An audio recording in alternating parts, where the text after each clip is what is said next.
Ừ, Đó chứ. tôi chỉ có để ý xin nhưng lại cũng do là con tôi lúc sướng mà cũng do cái tham plei cũng do cái tôi lúc sửa tán đúng không? Dạ, Bây giờ nó là hay sao?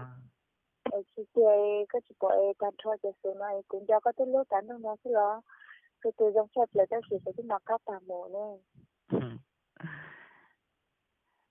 Có cho tin nhắn tạm đi tao xuống cái tin nhắn này nè. Tán thế nào? Thế mà có chương trình nhắc kiện xin gửi tôi có xem. Ấy lúc số máy trong trái mà.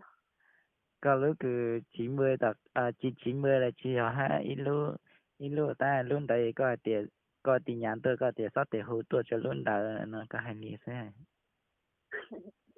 Tôi chuyển thế chứ. Ấy tí chỉ xóa nhớ như tán nó này là. Ta không biết chúng mình xin để xin nó có lấy chứ. Này là Ừ. Hang lúc máy rồi cái chúng mà máy ha. Người tiền cái nó muốn ra lộ mà đi.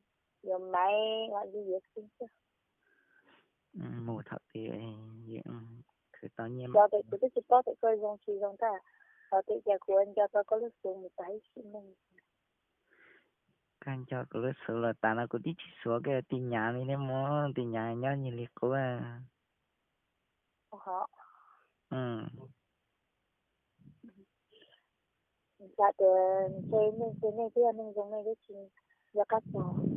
Cái lỡ cứ dạ muốn mình cái nó sợ cũng chẳng chẳng có lúc xuống chút lo. Ý xin những này nhà của anh cho tôi có lúc xuống là tán đừng nó liều cái lúc xin nó cay rồi.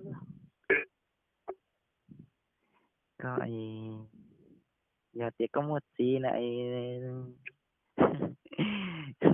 xin cho nên thì sợ tông sẽ giờ thì này chỉ một gì mà cũng cho ý dạng này nè